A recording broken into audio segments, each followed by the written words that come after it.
Exercise 7.2 exercise 7.2 question number 6 question पढ़ रहे हैं, सुनो ध्यान से, आवाज ना करिए। If 1, 2, 4, y, x, 6 and 3, 5 are the vertices of a parallelogram taken in order, find x and y। देखो 4 पॉइंट दिए गए हैं और वो सब क्या हैं, वर्टिसेस हैं एक पैरेललोग्राम के। एक पैरेललोग्राम के क्या हैं, वर्टिसेस हैं। किस तरीके से पैरेललोग्राम है, इसके वर्टिसेस, ठीक है। पैरेललोग्राम के पॉइंट क्या क्या दिए गए हैं, मान लो ये ए है, ये बी है, ये सी है और ये डी है। तो ए का कोऑर्डिनेट क्या दिया गया है 1, 2, बी का क्या दिया गया है 4, y, सी का x, 6 और डी का 3, 5। ये एक पैरेललोग्राम है। क्लास 9 में एक थ्योरम थी, the diagonal of the parallelogram bisect each other. Parallelogram की डायगोनल क्या करती हैं, एक दूसरे को बाइसेक्ट करती है, ठीक है ना। इस थ्योरम का यूज करोगे तब क्या हो जाएंगे, आपको x और y की वैल्यू फाइंड हो जाएगी, ठीक है ना। आई बात समझ में। ये डायगोनल है, देखो डायगोनल अगर हम बना दें तो AC एक डायगोनल है इसकी और BD भी एक डायगोनल है इसकी। ये दोनों एक दूसरे के मान लो एक पॉइंट O पर इंटरसेक्ट कर रहे हैं, काट रहे हैं, ठीक है ना। तो ये पॉइंट क्या होगा, मिड पॉइंट। क्या होगा, मिड पॉइंट इसका AC का और BD का। O is the mid point of AC and O is the mid point of BD, ठीक। मिड पॉइंट के लिए हम क्या करेंगे, मिड पॉइंट वाला फार्मूला लगाएंगे, कल लिखवाए थे मिड पॉइंट का फार्मूला, ठीक है। लिखेंगे, देखो we know that the diagonal of parallelogram bisect each other, ठीक है ना। हिंदी में अगर इसको हिंदी में कहा जाए तो हाँ, समांतर चतुर्भुज के विकर्ण एक दूसरे को समद्विभाजित करते ना। हाँ, एक दूसरे को समद्विभाजित करते हैं। समांतर चतुर्भुज के विकर्ण एक दूसरे को समद्विभाजित करते हैं। तो diagonal of the parallelogram bisect each other, ठीक है। अब देखो हम लिखेंगे implies that midpoint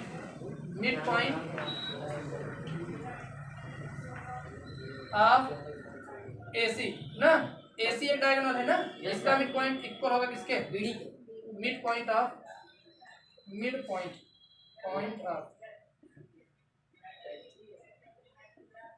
ठीक। AC का मिड पॉइंट कैसे निकालोगे, x1 + x2/2 और y1 + y2/2। ये तो मिड पॉइंट का फार्मूला होता है, मिड पॉइंट का फार्मूला होता है ना। कोऑर्डिनेट के लिए क्या करते हैं, x की वैल्यू और y की वैल्यू ऐसे लिखी जाती है, x1 + x2/2 y1 + y2/2, ठीक है।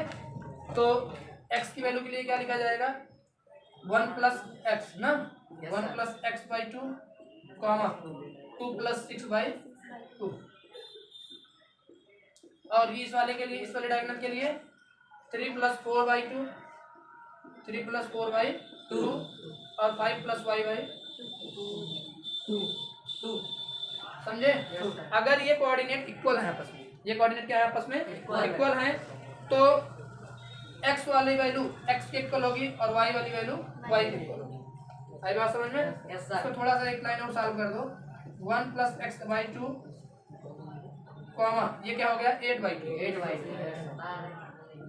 और ये क्या हो गया 7/2 और ये 5 + y/2। कंपेयर करो, कंपेयरिंग करेंगे हम दोनों साइड का, तो 1 + x/2 की वैल्यू क्या होगी, 1 + x/2 = क्या होगा 7/2। 2 से 2 कैंसिल, तो इम्प्लाइज दैट x = क्या आ जाएगा, 1 इधर जाएगा माइनस हो जाएगा, 7 - 1 = क्या आ जाएगा 6। x की वैल्यू क्या आ जाएगी 6 आ जाएगी। सिमिलरली इसी तरीके से 8/2 किसकी वैल्यू होगी 5 + y/2 की, 5 + y/2 इज इक्वल टू क्या होगा 8/2 की वैल्यू। तो हमने 8/2 को 4 नहीं किया था, ठीक है ना, इसलिए नहीं किया था। इस पॉइंट 2 से पॉइंट तुम क्या करेंगे, कैंसिल करेंगे, ठीक है ना। y की वैल्यू क्या आएगी, यहाँ से 5 इधर जाएगा माइनस हो जाएगा, 8 - 5 क्या हो जाएगा 3। y की वैल्यू क्या आएगी 3। यही x और y को फाइंड करना था, फाइंड हो गया। समझ में आया।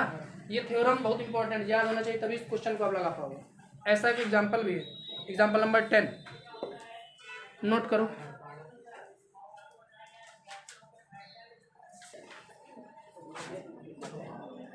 Next question 7, find the coordinate of a point A where A B is the diameter of circle whose center is 2, -3 and b is 1, 4। ठीक है ना। क्वेश्चन नंबर 7 ना। क्वेश्चन में दिए गए find the coordinate of the point A where A B is the diameter of circle. एक circle का diameter क्या है ए बी, ठीक है ना। A B is a diameter. अगर डायमीटर है तो इसी पे क्या होगा सेंटर होगा, और सेंटर क्या होता है डायमीटर का मिड पॉइंट होता है। सेंटर क्या होता है डायमीटर का मिड पॉइंट होता है, ठीक है ना। लिखा है उस centre is 2, -3 and B is 1, 4। B क्या है 1, 4। लिखा है find the coordinate of point A का कोऑर्डिनेट फाइंड करना है। इसको क्या करो x1 और y1 लेट करो, x1, y1, ठीक है ना। आपको x1, y1 लिखना है। देखो हम लिखेंगे we know that centre of circle is the mid point of diameter. Centre क्या होता है डायमीटर का मिड पॉइंट होता है, इंप्लाइज दैट, ठीक है ना। 2, 3 ये क्या है x की वैल्यू है और y की वैल्यू, तो x इक्वल टू क्या होगा x1 + x2 अपॉन 2 ना। x1 और x2 की वैल्यू क्या है 1 / 2, ठीक है ना। एंड y इक्वल टू क्या होगा -3 इक्वल टू ना, -3 इक्वल टू क्या होगा y1 + 4 अपॉन 2। इसी को सॉल्व कर लो बस। 2 × 2 = 4।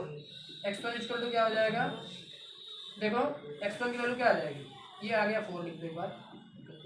2 × 2 = 4, x1 + 1 और -6 y1 + 4, ठीक है। x1 इक्वल टू क्या हो गया 4 - 1, ठीक है ना 3, और y1 इक्वल टू क्या हो गया -6 और इधर आया 4 - 4 तो -2 ना, -6 और -4 × -2। यही आपको क्या करना है कोऑर्डिनेट ऑफ पॉइंट ए निकालना था। जब x1 और y1 आ गया तो कोऑर्डिनेट क्या हो गया 3, -10 पॉइंट ए इज इक्वल 3, -10 3, -10। समझ में आया। Coordinate of point A is 3, -10। Note करो।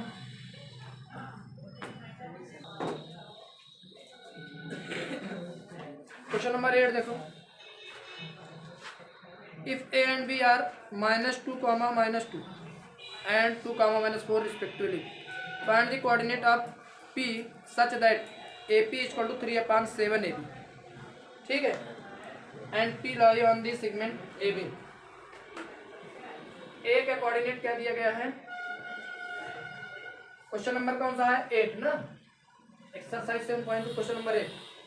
ए का कोऑर्डिनेट क्या दिया है -2, -2 और बी का कोऑर्डिनेट क्या दिया है 2, -4, ठीक है। क्वेश्चन में लिखा है find the coordinate of P. P का कोऑर्डिनेट निकालना है सच दैट एपी = 3/7 AB।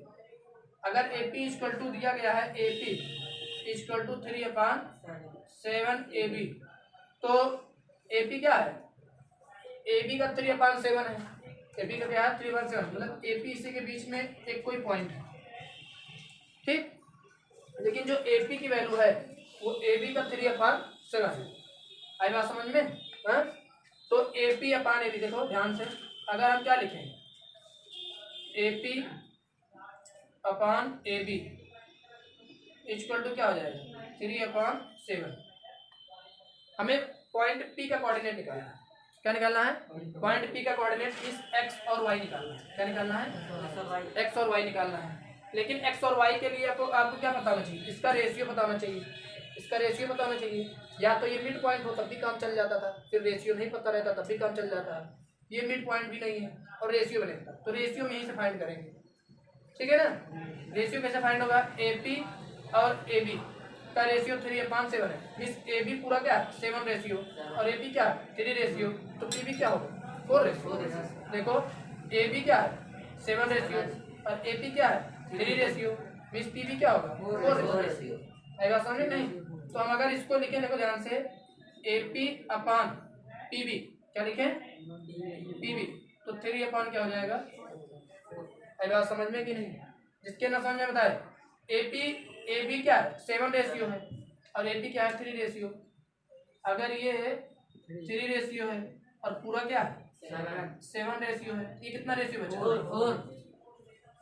समझ में आया कि नहीं? इसका मतलब ये हुआ आपको M1 रेशियो M2 मिल गया। M1 रेशियो M2 3 रेशियो, ठीक है। और X1 Y1 ये हो गया आपका, X2 Y2 ये हो गया आपका, ठीक है ना। X2 Y2 ये हो गया आपका। X और Y फाइंड करना है। X का फार्मूला M1 X2 और M2 X1 upon M1 plus M2, ठीक है ना। M1 की वैल्यू 3 और X2 की वैल्यू 2, ठीक है ना। M2 की वैल्यू 4, ठीक है ना। X1 की वैल्यू -2 अपॉन 3 प्लस, सॉल्व करो कितना हो गया 6 और ये कितना हो गया -8 और ये 6 -8 प्लस 6 मिलकर आ गया -2, कितना आ गया -2 अपॉन 7, ठीक है। ये किसकी वैल्यू आई x की।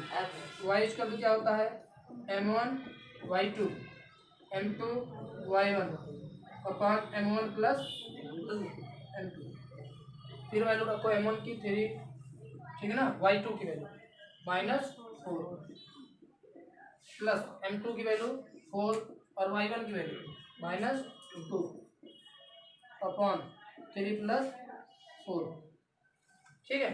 ये कितना हुआ -4 3 जा 12 -12 और -8 -12 और -8 कितना हो गया -20 और 4 3 7। तो कोऑर्डिनेट क्या आ गया -2/7 कॉमा, ठीक है ना। Coordinate of P is, P का कोऑर्डिनेट क्या होगा -2/7 कॉमा -20/7, ठीक है ना। ये क्या हुआ आपका, नोट करो और आंसर भी मैच करो। आंसर आ रहा है कि नहीं?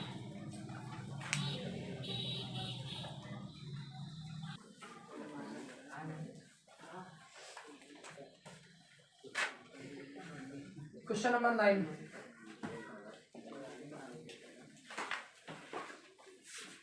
क्वेश्चन पढ़ा रहे हैं, ठीक है। Find the coordinate of the point which divides the line segment joining A and B। A का कोऑर्डिनेट है -2,2 एंड B का कोऑर्डिनेट है 2,8 इनटू 4 इक्वल पार्ट।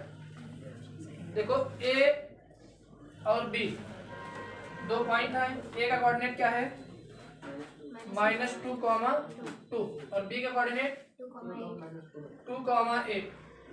इन दोनों को ज्वाइन करने वाली लाइन, को 4 इक्वल पार्ट में डिवाइड, कितने इक्वल पार्ट में डिवाइड करना है 4 इक्वल पार्ट में डिवाइड करने वाले पॉइंट्स के क्या करने हैं कोऑर्डिनेट निकालने हैं। 4 इक्वल पार्ट बनाने के लिए 1 2 3 4 कितने पॉइंट होंगे इसमें 3 पॉइंट होंगे तभी 4 पार्ट बनेगा। इस पॉइंट को मान लो P Q और R, इन सबके कोऑर्डिनेट कोऑर्डिनेट फाइंड करना है, पी का कोऑर्डिनेट, क्यू का कोऑर्डिनेट और आर का कोऑर्डिनेट। पी के कोऑर्डिनेट को कुछ मानो, ये क्या होता है, x1 y1 होता है, और ये क्या होता है, x2 y2 होता है। पी के कोऑर्डिनेट को आप क्या मान लो, x y, क्यू को मान लो क्या, x डैश y डैश, ठीक है ना, और आर को मान लो x डबल डैश और y डबल डैश। कोई दिक्कत नहीं, चेंज ही करना तुमको सब कुछ, ठीक है ना। अब देखो सबसे जरूरी बात यह है कि अगर 4 इक्वल पार्ट में डिवाइड होगा तो रेशियो क्या लिए जाएंगे। पी के लिए रेशियो क्या होगा, इधर देखो ए से डिस्टेंस 1 रेशियो की और बी से डिस्टेंस 1 2 और 3 रेशियो, सब पार्ट इक्वल है। अगर इसको एक रेशियो मान रहे हो आप तो ये भी एक रेशियो, ये भी एक रेशियो और ये भी एक रेशियो, ठीक है ना। तो पी के लिए देखो इधर का एक रेशियो और इधर का 3 रेशियो, तो m1 रेशियो m2 क्या आया 1 रेशियो 3, और क्यू के लिए देखो इधर 2 रेशियो और इधर भी 2 रेशियो, तो m1 रेशियो m2 क्या आया 2 रेशियो 2, और r के लिए इधर 3 रेशियो और इधर 1 रेशियो, तो रेशियो क्या आया 3 रेशियो 1, ठीक ना। For coordinate of point P ना x, y, m1 ratio m2 क्या होगा बताओ, 1 रेशियो 3, ठीक है ना। तो x की वैल्यू क्या होगी, x की वैल्यू क्या होगी, m1 x2 और m2 x1 upon m1 plus m2। Value put करो, m1 को 1, ठीक है ना, और x2 को ये क्या 2 है ना, x2 2 प्लस m2 3 और x1 क्या है -2 1 प्लस 3, ये कितना आएगा +2 आया, -6 आया, 6 से -6 और +2 में क्या होगा -4 ना, अपॉन 4 इक्वल टू क्या है -4, ठीक है ना। y का कोऑर्डिनेट क्या आएगा, m1 y2 और m2 y1 upon m1 plus m2, m1 की वैल्यू 1 और y2 की वैल्यू 8, ठीक ना, फिर m2 की वैल्यू 3 और y1 की वैल्यू 2 अपॉन 1 प्लस 3, कितना हुआ 8 और ये कितना हुआ 6, 14 हो गया ना, 8 और 6 मिलके 14 अपॉन 4, तो क्या हो जाएगा 7/2 ही हो जाएगा, 2 से कट जाएगा ना, 2 2 या 4 और 2 7 जा 14। ये क्या आ गया, कोऑर्डिनेट आ गए किसके, पी के। तो कोऑर्डिनेट क्या होगा ऑफ पॉइंट पी इज क्या क्या आया -1, 7/2, ठीक है ना। इसी तरीके से हम लोग क्या करेंगे, क्यू का लगाएंगे फिर आर का लगाएंगे, इसको नोट करो आप। आगे वाला क्या आप कर सकते हैं, नोट तो करो पहले इसको, फिर देखो फॉर कोऑर्डिनेट, जो लोग बैठे हैं उधर देखें, जो कर रहे हैं वो करें। For coordinate of point Q, Q के कोऑर्डिनेट के लिए, क्यू का कोऑर्डिनेट क्या है x डैश y डैश ना, m1 रेशियो m2 क्या हो जाएगा 2 रेशियो 2, ठीक ना, 2 रेशियो 2, तो x डैश का फार्मूला जो बनेगा वो m1 x2 m2 x1 upon m1 plus m2, m1 की वैल्यू 2 हो जाएगी और x2 की वैल्यू 2 प्लस m2 की वैल्यू 2 हो जाएगी और x1 की वैल्यू -2 अपॉन 2 + 2, ठीक है। ये देखो 4 हुआ -4 हुआ, 4 और -4 मिलकर क्या होगा 0, तो इसका आंसर फिर 0 ही आ जाएगा, ठीक है ना। y डैश क्या आएगा, y डैश क्या हो जाएगा m1 y2 m2 y1 upon m1 plus m2, ठीक है ना। m1 की वैल्यू क्या हो जाएगी 2 और y2 की वैल्यू 8, m2 की वैल्यू 2, y1 की वैल्यू 2 अपॉन 2 + 2, ठीक है ना। ये कितना हुआ 16 और ये कितना हुआ 4, 20 हो गया। 20 अपॉन 4 मीन्स 5। तो कोऑर्डिनेट क्या बना आप पॉइंट क्यू ना इज 0,5, ठीक है ना। समझ में आया।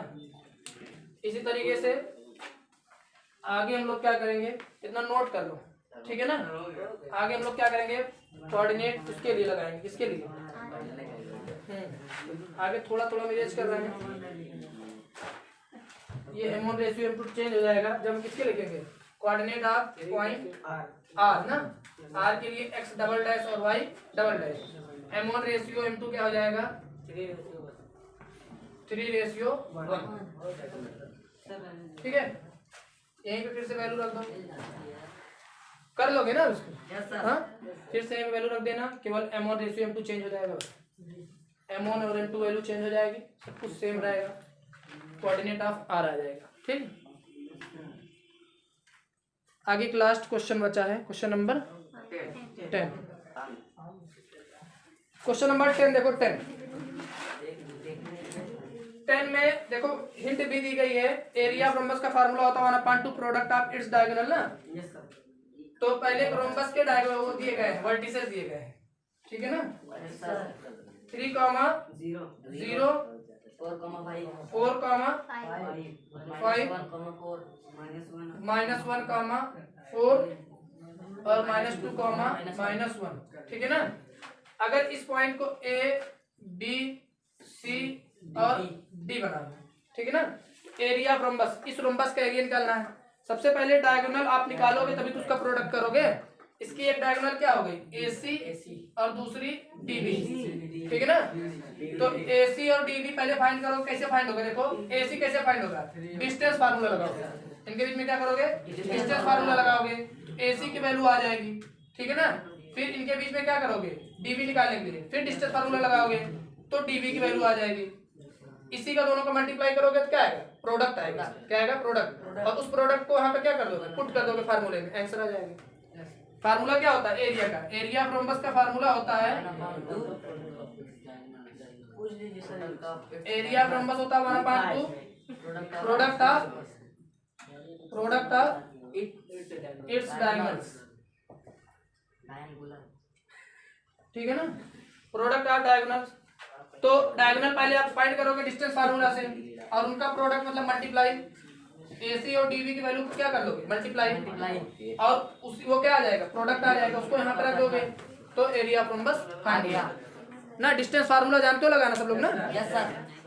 बस इतने ही तो करना था, कंप्लीट हो गया एक्सरसाइज।